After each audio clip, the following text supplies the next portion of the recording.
السلام علیکم ورحمۃ اللہ وبرکاتہ۔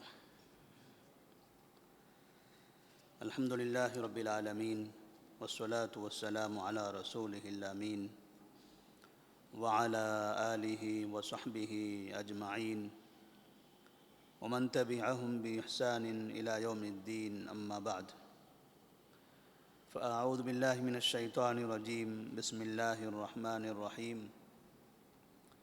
الذین ان مکناہم فی الارض اقاموا الصلاة وآتوا الزکاة وامروا بالمعروف ونہوا عن المنکر وللہ عاقبۃ الامور۔ سیرت النبی صلی اللہ علیہ وسلم کے اس درس میں آج کے درس کا عنوان ہوگا نبی کریم صلی اللہ علیہ وسلم ایک فوجی کمانڈر کی شکل میں۔ اللہ تبارک و تعالیٰ نے جب مسلمانوں کو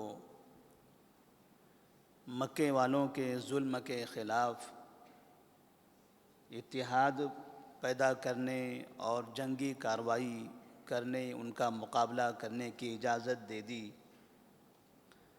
تو آپ صلی اللہ علیہ وسلم نے ابتدائی طور پر صحابہ رضی اللہ تعالی عنہم کو مدینہ کے اطراف میں الگ الگ علاقے میں ایک فوج کی شکل میں روانہ فرمایا تھا، تاکہ مدینہ کے اطراف کے راستوں کو محفوظ کر لیا جائے، مامون بنا دیا جائے۔ تقریباً 3 فوجیوں کے بعد یا 3 مرتبہ فوج کی روانگی کے بعد چوتھی مرتبہ میں آپ صلی اللہ علیہ وسلم بذات خود ایک فوج لے کر مدینہ کے باہر روانہ ہوتے ہیں۔ اس کا واقعہ اس طرح سے ہے کہ آپ صلی اللہ علیہ وسلم کو یہ پتہ چلا کہ قریش کا ایک تجارتی قافلہ مکہ سے ملک شام کی طرف جا رہا ہے۔ آپ صلی اللہ علیہ وسلم نے اس قافلے کا پیچھا کرنا چاہا، اس لیے کہ مکہ والے تجارتی ذرائع کے ذریعے اور مال کے ذریعے باقاعدہ مدینے والوں کے خلاف جنگی کارروائی کرنے کے لیے تیاری کر رہے تھے، اور مدینہ کے قریب سے گزرتے تھے اور کہیں نہ کہیں کچھ شرارتیں کر کے نکل جاتے تھے، مدینے والوں کو تکلیف دینے کی کوشش کرتے تھے۔ تو آپ صلی اللہ علیہ وسلم سن 2 ہجری ماہ صفر میں 70 مہاجرین کو لے کر قریش کے اس قافلے کا پیچھا کرنے کے لیے نکلے۔ آپ صلی اللہ علیہ وسلم اپنے اس جو قافلہ تھا 70 صحابہ کا، اس کے آپ کمانڈر تھے، اور نکلتے ہوئے آپ نے مدینہ منورہ کی ذمہ داری سعد بن عبادہ رضی اللہ تعالیٰ عنہ کو عطا فرمائی تھی۔ سعد بن عبادہ رضی اللہ تعالیٰ عنہ یہ انصاری صحابی تھے، مدینہ کے بڑے افراد میں سے تھے۔ آپ نے اپنی غیر موجودگی میں سعد بن عبادہ رضی اللہ تعالیٰ عنہ کو مدینے کا امیر مقرر کیا کہ ہماری غیر موجودگی میں شہر کے نظام کو آپ سنبھالیں، اور آپ صلی اللہ علیہ وسلم مدینہ منورہ سے نکل پڑے۔ ابوا نامی مقام کے قریب آپ پہنچے تھے۔ ابوا وہ جگہ ہے جہاں نبی کریم صلی اللہ علیہ وسلم کی والدہ کا انتقال ہوا تھا، اور اسی جگہ ان کی تدفین ہوئی تھی۔ اس جگہ تک کہ آپ نے پیچھا کیا، پتہ چلا کہ وہ قافلہ مکہ جا چکا ہے، ملک شام سے مکہ کی طرف جا رہا تھا، اور آپ نے ان کا پیچھا کیا، لیکن آپ کے وہاں اس راستے میں پہنچنے سے پہلے وہ قافلہ آگے نکل چکا تھا۔ اس سے ایک چیز یہ بھی ثابت ہوتی ہے عقیدے کے اعتبار سے کہ آپ صلی اللہ علیہ وسلم عالم الغیب نہیں تھے۔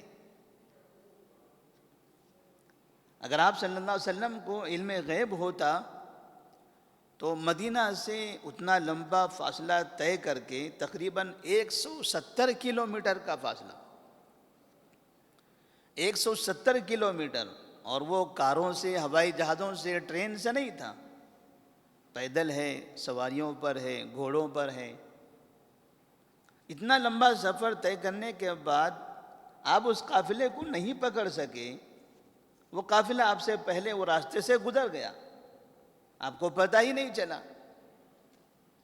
تو اسی جگہ پر آپ صلی اللہ علیہ وسلم نے وہاں جو قبیلہ رہتا تھا، زمری قبیلہ، اس کے ایک سردار عمرو بن مخشی الزمری کے ساتھ آپ نے دفاعی معاہدہ کر لیا،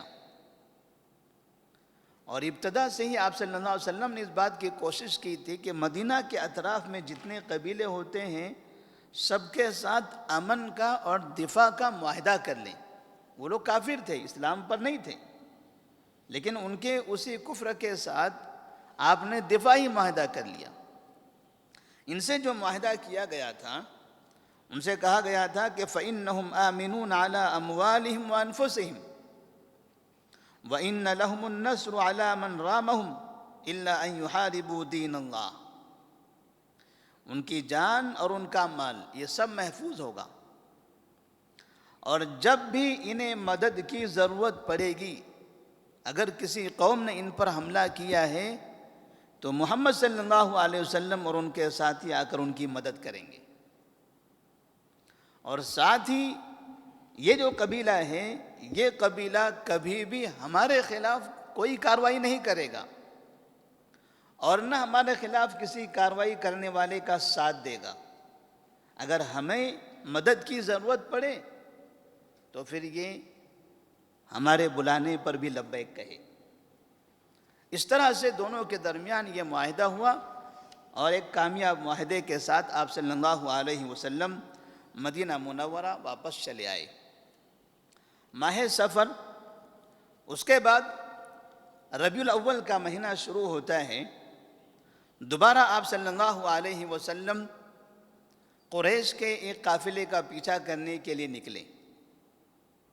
اس قافلے کا سردار تھا امیہ بن خلف، اور اس میں تقریباً 2500 اونٹ تھے۔ اس قافلے میں 2500 اونٹ تھے، اور 2500 اونٹوں کے ساتھ میں 100 آدمی تھے، اور اس کا سردار تھا امیہ بن خلف۔ یہ تعداد سننے کے بعد ہی اندازہ ہوتا ہے کہ مکے والے کیسی تجارت کرتے تھے۔ 2500 اونٹ کا مطلب معمولی چیز نظر نہیں آتی، کتنا بڑا قافلہ ہوگا، اونٹوں کا وہ سلسلہ کہاں سے لے کے کہاں تک چلتا رہا ہوگا۔ 100 آدمی تھے جو اس کے نگران تھے، اور ان اونٹوں پر باقاعدہ تجارتی سامان لدا ہوا رہتا تھا۔ تو آپ صلی اللہ علیہ وسلم 200 صحابہ کو لے کر ان کا پیچھا کرنے کے لیے نکلے تھے،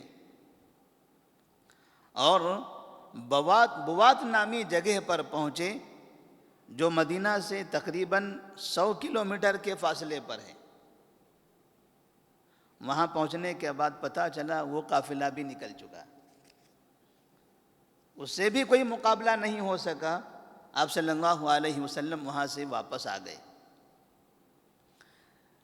بظاہر تو ایسا لگتا تھا کہ آپ قافلوں کو پکڑنے میں ناکام ہو گئے، لیکن یہ بار بار فوجی دستوں کا مدینے سے باہر لے کر جانا، الگ الگ راستوں سے گزرنا، وہاں اطراف میں رہنے والے قبائل پر رعب بڑھانا تھا۔ انہیں بتانا تھا کہ مکے کے لوگ اگر یہاں شرارت کرنے کی کوشش کرتے ہیں تو ہم ان کا مقابلہ کرنے کے لیے نکل رہے ہیں، تم تو معمولی سی ہو، تمہارے پاس تو اتنی طاقت نہیں ہے۔ اگر تم لوگوں نے کبھی کوئی شرارت کرنے کی کوشش کی مدینے کو نقصان پہنچانے کی کوشش کی تو آپ کا بھی حشر برا ہو سکتا ہے۔ اس کے بعد تیسری مرتبہ آپ صلی اللہ علیہ وسلم اسی مہینے میں ربیع الاول کے مہینے سن 2 ہجری میں پھر سے نکلتے ہیں، لیکن یہاں نکلنے کی ایک ایسی وجہ تھی کہ جس کی وجہ سے مسلمانوں کو خطرہ لاحق ہو رہا تھا۔ جب مکے والوں نے مدینے والوں کو دھمکی دی تھی کہ ہم آپ کے شہر میں داخل ہو کر آپ کو ختم کریں گے، آپ کو نام و نشان مٹا کر چلے جائیں گے، اسی وقت سے نبی صلی اللہ علیہ وسلم صحابہ رضی اللہ تعالیٰ عنہم باقاعدہ تیار تھے، اور مکے والوں نے ایک پہلی کوشش کی۔ قرظ بن جابر الفہری، ایک مکے کا ایک باشندہ، اس نے چند مشرکین کی ایک جماعت لے کر، ایک فوج لے کر خفیہ طریقے سے مدینہ کے قریب پہنچ گیا،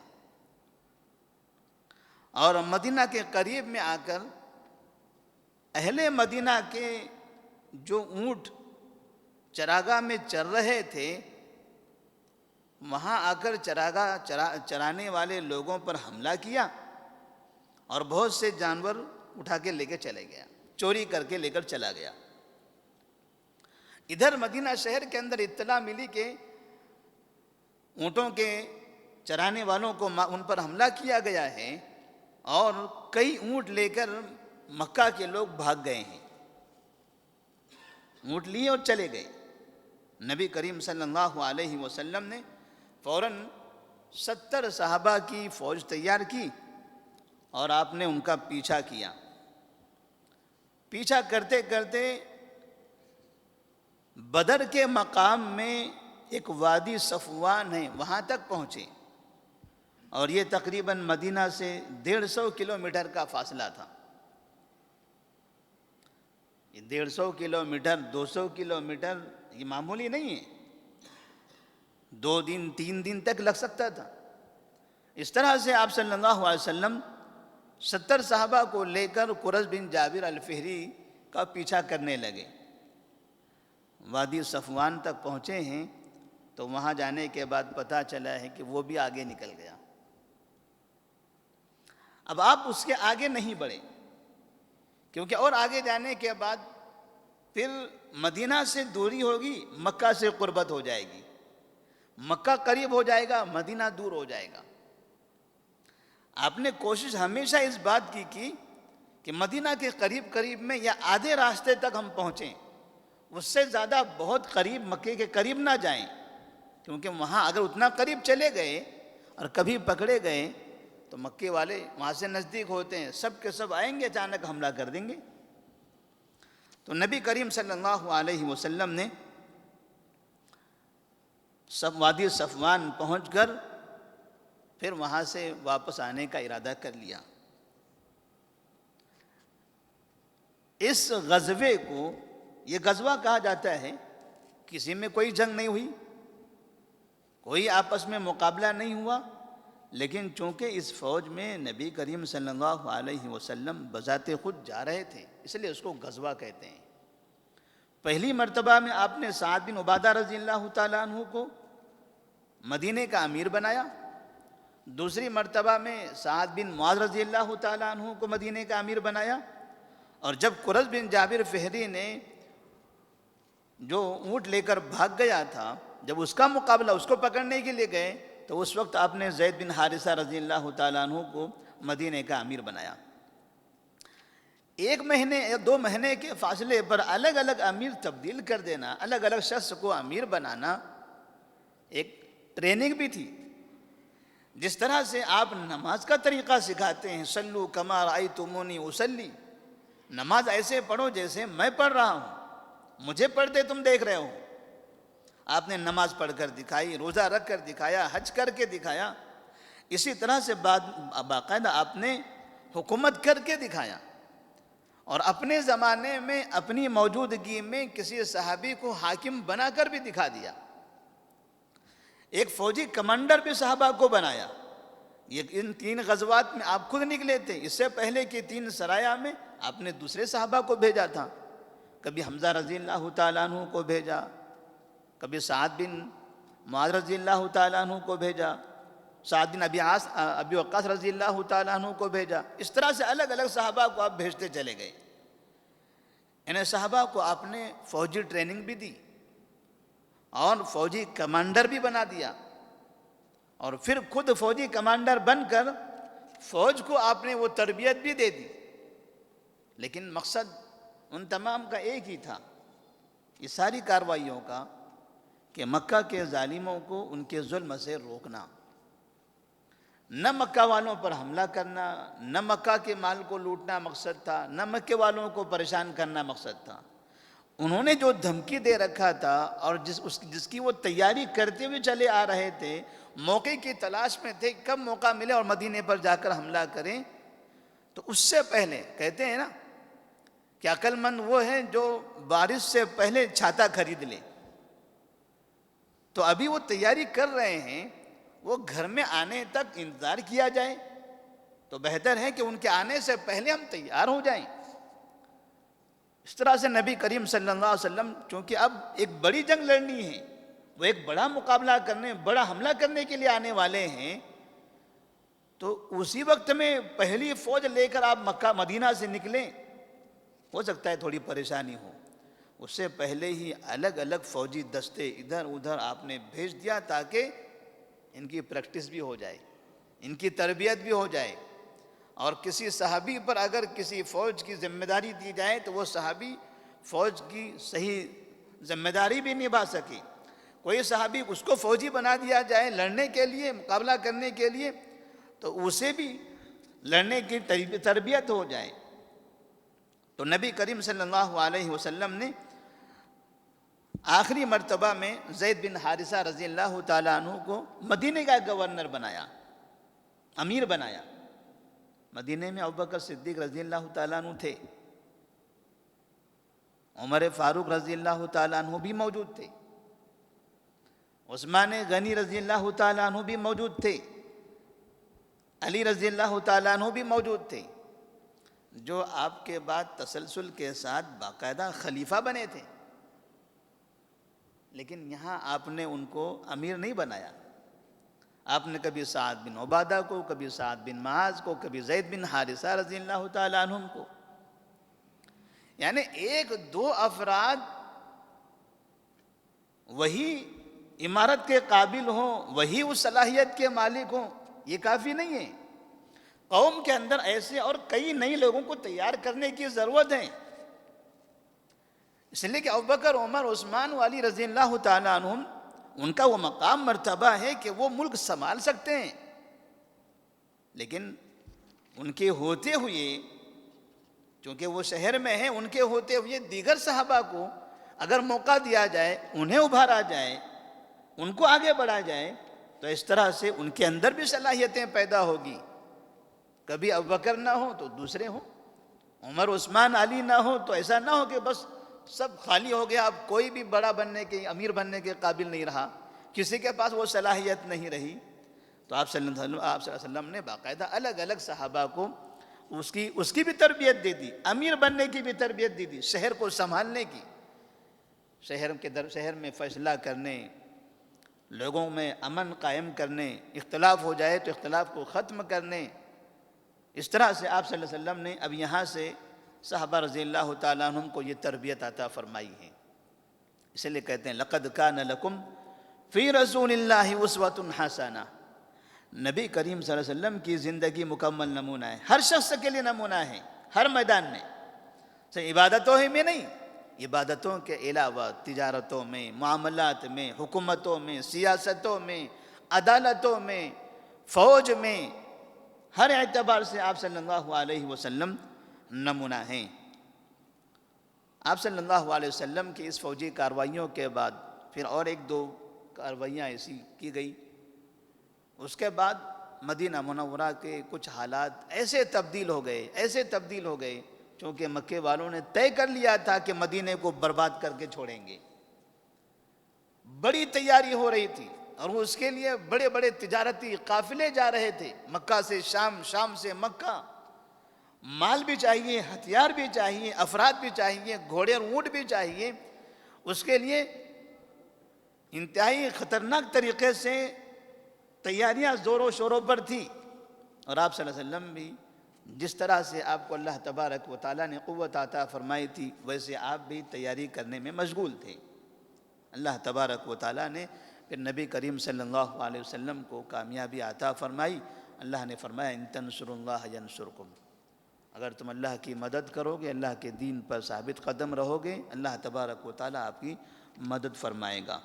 بڑی فوج ہو، بڑی قوم ہو، بڑی دھمکیاں ہوں، بڑی ہتھیار ہو، اللہ تعالیٰ کمزوروں کی مدد کر سکتا ہے اگر یہ کمزور ایمان کی حالت میں ہوں۔ تو اللہ سے دعا ہے کہ اللہ تبارک و تعالیٰ ہم تمام کو ہمیشہ ایمان پر ثابت قدم عطا فرمائے۔ اللہ تبارک و تعالیٰ دنیا میں جہاں کہیں بھی مومن کمزور ہیں، اللہ تبارک و تعالیٰ ان کے ایمان کی وجہ سے ان کی مدد فرمائے۔ السلام علیکم ورحمۃ اللہ وبرکاتہ۔